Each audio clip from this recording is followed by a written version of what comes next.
Hello everybody, it's Peter Smith again with the Aged Awareness show.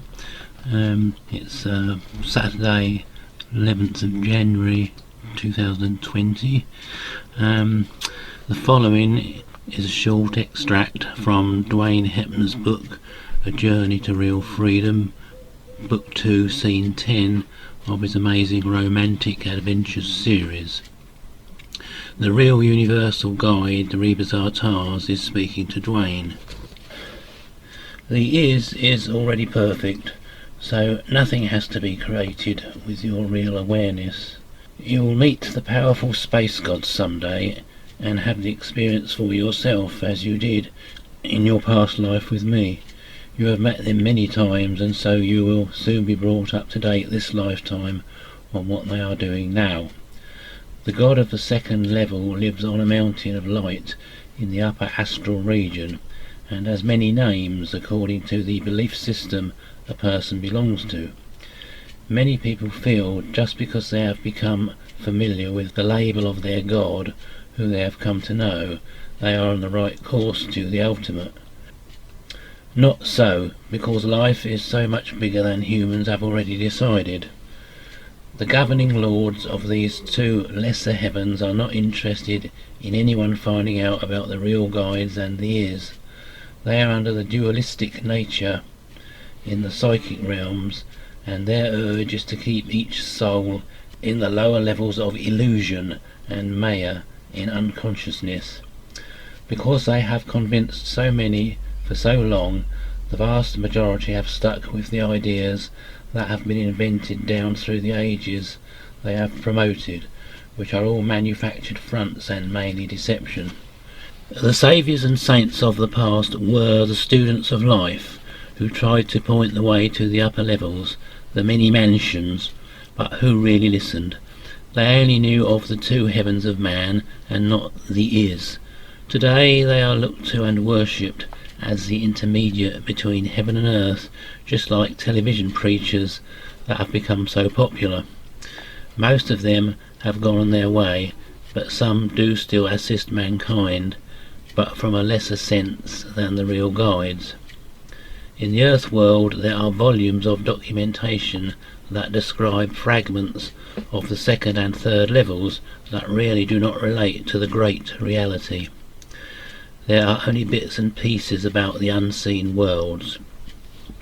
There are many teachings with a lot of pretty words and stories available that may make a person feel emotionally happy, but when their time is up on earth they are still wondering where they will be going when they leave this planet. The fear that has been installed in them comes to the surface at death and displays itself in the individual awareness as the time of passing takes place. Not everyone is subject to this, but many are. Mankind has been sold a bill of goods that he cannot collect on, even though he is constantly marketed with the idea that he can. Instead of taking up the study of someone else's rewritten works, he should take up the study of his own real being. Each person is their own answer. Once the individual decides a real position for themselves, the real guides will appear to assist. The unseen worlds are the first step to the reality that is. From there comes the real guidance, freedom and real love that all are looking for. The outer life is the fabricated world of the ego and what it determines to be real. The physical life has its place as a starting point, but if you do not risk giving up the containment that you have agreed to, then you risk not knowing what is so much more wonderful beyond what the senses will ever know. According to the limited view of the human mind, you only live once. This idea is very real in each lifetime because you always get a new body and mind to work with, so it would seem this life is all there is, and has ever been. Lifetimes are like puffs of smoke. One moment you are here and the next moment you are gone. The real guides only promote real freedom, not worshipping or praying to any self-absorbed authority figure on the earth or in the clouds, or even a personality from the past. The existing systems have marketed a false security to the masses to believe in. Let me explain how things basically stack up when it comes to any form of guidance. First off, you are born onto the earth and you have parents who raise you, who become your initial influence and guidance. Then, as you go along with your life, you have friends and eventually a mate that may assist you. Then there comes a time when you will probably become involved in something religious. From there you may come to realise there are spiritual paths that actually know more than the standard religions. And so you switch over to something more interesting. It has now come to the point where what once is actually no more. The masters and gurus of the past and present are all outdated and have become like the babysitter you had when you were young. The process I have just explained first off deals with what is taking place on the earth, which includes politics and religion. From the unseen side of life, there are also guides on the various levels that will be assisting the humans who are far down the evolutionary scale. From the 3 lower levels we have assistance from fairies, angels and some of the saviors and saints. All of those mentioned here deal with reincarnation and karma from the earth to the 2 known heavens of man. It is an endless cycle until one comes to recognise the real guides of the all-is. End of quotation. In deciding which quotation to use this time, being the 4th such essay, I used the same technique as I did for number 3 in the series. Namely, I pulled one of Dwayne's books out at random, opened it while looking away and plonked my finger down before looking to see what I had hit. In essay 3, having used then book 3 as it happens, I found myself passing over reincarnation and the interlife state, saying these were outside the scope of that work. Now it seems is the time to at least revisit those topics, as I appear to have been directed to them by the real guides. As the main purpose of these talks is sharing with anybody who is interested enough to listen, then it seems to me the logical thing is to a certain extent discuss my own experiences, if only in broad terms. I could fill a book with it all, and indeed the book is written, but unlikely to be read, certainly while I am still in this present physical body. As indicated by Dwayne in the quotation above, those who come to the new you invariably do so by a long, arduous route, spanning, if we only knew it, very many lifetimes. In my own case it took, in this present lifetime, some 70 years, and who knows what before. From an early age I had very many strange experiences, inexplicable by so-called normal standards, though it was not until my early teens that I really came across the idea of reincarnation, the result being that all these things started to make sense, and in the fullness of time started to form an enormous jigsaw puzzle with truly horrific results. I said I would discuss my experiences in only broad terms, but 1 or 2 random examples seem to be urging me to relate them. I will follow my intuition on this, although I know I am walking a tightrope here. As always, I will put my trust in the real guides.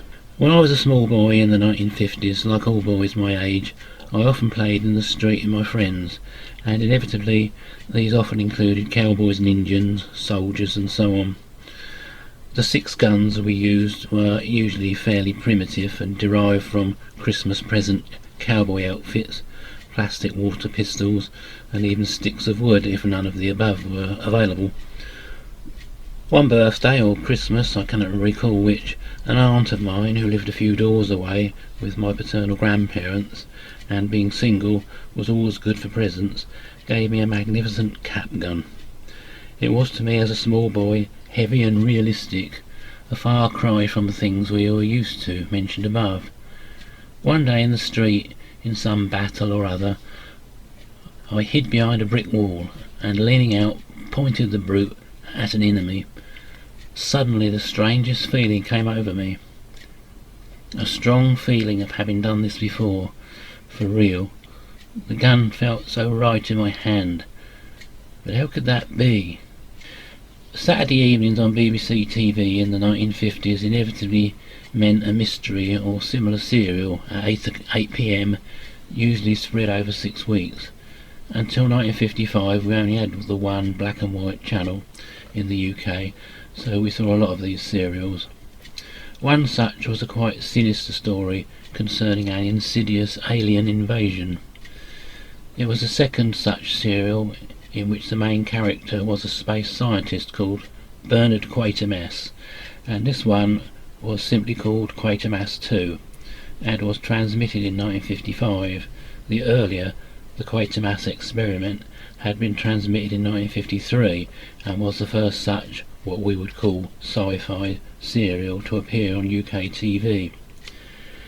In Quatermass 2, small jelly-like creatures were surreptitiously arriving on the Earth, and by a process of possession and mind control that would have made the CIA proud, were getting the locals to build factory plants around the world, including large domes in which they could survive, as they could not live for more than a few minutes in our atmosphere. In the episode in question, Quatermass and a small group had been allowed a visit to the planet, but only to be shown what the zombie-like humans wanted them to see, it ostensibly being a synthetic food factory. They were not allowed to see inside the domes. We were to find out soon enough why. The small creatures were being taken by the zombies to the domes, and inside they morphed into huge, shapeless monsters in a vast sea of deadly, poisonous, to us, slime. Unnoticed by the others, one man slipped away and was only missed when the group were exiting the plant. A man accompanying Quatermass suddenly drew his attention to the top of one of the domes, and we then saw the ghastly spectacle of the missing man, covered from head to foot in slime, slowly working his way down a winding steel staircase, choking and gasping for air, finally to fall the last few feet. For that few seconds I had the most ghastly feeling it was I who was gasping for air and struggling to breathe, to live indeed. It really is impossible to put it into words, but I shall never forget that experience, although I was only 9 years old at the time. In recent years, the 3 Quatermass BBC serials from the 50s have been found. Unfortunately, only the first 2 episodes of the first one still exist, and issued in a DVD set, which I quickly obtained and studied with fascination. I've watched that particular episode very carefully many times, and though it will never again have the same physical effect on me, I still find it compulsive to watch. It was also interesting to see how accurate my memory was of the programme. Quatermass and the Pit went out in 1958, after all those years. All 3 stories were later made into films for the cinema, but inevitably much shorter than the 3-hour TV epics and generally less well acted. Certainly the relevant scene was nothing like the original, either in appearance or effect. The author of the original stories, Nigel Neal, was truly well ahead of his time, and seemingly aware of things which are only now coming into the public domain. Quatermass 2 certainly has uncomfortable echoes of the dark forces taking over the planet and fooling everybody until it is too late. Quatermass and the Pit dealt with the idea that the human race was effectively manufactured 5 million years ago by invaders from Mars, an idea only now receiving serious attention by some more open-minded scientists. These 2 examples are, as intimated above, just a tiny fraction of the jigsaw puzzle I spoke of, but perhaps will serve for now as an indication why I soon came to realise I had to have lived before. I had come to the conclusion well before I rediscovered Wagner, a topic I have already covered in the first of these essays. I had also realised that my last life was logically only one of numerous such visits to this plane of existence, and was one of my less pleasant such excursions. In fact, it was a pretty disastrous one, as I would soon establish. If nothing else, it would show me that the idea of reincarnation was most certainly not wishful thinking, as is sometimes said by narrow-minded critics. Far from it. As I started the task of putting together the jigsaw puzzle, I began reading extensively about reincarnation and the survival of death generally, and soon realised how it all made sense, both theoretically and more specifically of my own life and experiences. I began seeking out, indeed I believe being directed to, various groups, and learned and experienced all sorts of so-called New Age things, including Reiki, reflexology, meditation, yoga, and perhaps most usefully, positive affirmations. The latter particularly helped me health-wise, and I had until very recently forgotten how to be ill, and I believe my recent breathing problems, which I have now conquered, were part of a concerted psychic attack I have been through this year, something I was warned to expect by the New You people. Basically, by even discussing these matters, we are rubbing up the dark powers that be the wrong way, but we can count on the real guides to protect us from anything really serious and or life-threatening. During the course of all this, I had various past life sessions, varying from the sublime to the cool blimey. One man, however, stands out and rightly came highly recommended.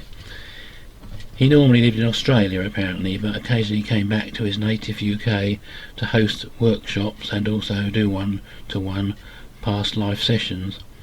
I would eventually have 2 of these, separated by about 6 months. His technique was refreshingly different to the by now familiar one of so-called hypnotism. Basically laying there and saying what first came into your mind, or what you see after crossing a bridge or going down a tunnel into a supposed past life and all the rest of it. In fact, he did all the work. I just had to lay there with eyes closed, and he somehow read my third body, as he termed it, through meditation. I am sure it was totally genuine. He didn't know me from Adam, let alone anything about me. He asked me no questions about why I was there, or anything else for that matter. He told me before we started not to be surprised at what came up, and it was sometimes the case that more than one past life came up. Sometimes nothing at all did. In the event, it was 5 lives that surfaced. I do not wish to go into any great details at this point, save to say, for my money, he got it in one. The first life that came up was clearly my last one, and confirmed pretty well exactly what I had already suspected, to put it mildly. Certain minor details proved to me he was not getting it from me telepathically or any other way, and one of the other lives, though 2,000 to 3,000 years earlier, seemed very much a cross-reference with my last one. Indeed, he told me a scene from my last life cut into this one at one point, indicating to him there was a definite connection. After the session finished, he agreed with me that the recent life was almost an action replay of the earlier one, and ended much the same painful way. I said I felt all 5 lives were rather exotic, to which he responded not really, just being perhaps some of the ones having more valuable things to teach me. I had to remember we all had hundreds if not thousands of lifetimes, the vast majority of which were boring, mundane and repetitive, and of little experiential value whatsoever. Inevitably only the more interesting and dynamic ones were going to come up, in the hope of teaching us something. He also advised me that he saw one of my spirit guides, who said I was in a mega rut and had many lifetimes where I was like an automaton, a mechanical man, was always had a kind of father figure or leader I followed almost blindly and greatly admired, or even loved, and that I needed to be more creative. Perhaps that is why I feel the great urge to put together these essays. I told him I always thought my last life was the big one, to which he wholeheartedly agreed, and added, you usually find when you are in a rut and making little or no progress that you will get a life that is a kick in the pants to wake you up and get you moving. In more recent years, the sessions and workshops have pretty well given way to more intensive reading. The numerous books I read came to me in what I can now see was a very logical order, and were to some extent supported by the odd good TV documentary. Near-death experience items were supplanted by excellent authors on real death and reincarnation works. In this last category, one noteworthy author was Michael Newton. I picked up a copy of his Journey of Souls on holiday one year and found it tremendously interesting, as were the further 3 of his books I acquired subsequently. In a nutshell, Newton describes how he came to hypnotise various people down to the theta level, which seems to be the collective unconscious or superconscious described by Carl Jung and others. Edgar Cayce, the great American clairvoyant, said that anything that comes up from that level is always true. The less deep subconscious level is personal to us only, and basically can get it wrong or tell downright lies as much as the conscious level. From his sessions, Newton was surprised to find remarkably similar reports coming up over and over again by all types of people of their previous death experiences following from previous lives and what happened to them next. Boiling it down, the usual scenario had the deceased separating from their body and finding themselves in another place, being greeted by previously deceased loved ones, often, though not always, after a journey through a long tunnel. After a certain amount of time being with a soul group, a spirit guide would take them eventually to a tribunal-like experience, where they would basically get a dressing down about the things they got wrong by a number of elders behind a long table, albeit in a fairly friendly and non-confrontational way. Subsequently, they would be taken to a place where screens showed them snippets of 2 or 3 possible future lives, from which they made a choice, and ultimately they were sent back to Earth to go through the whole dreary business again.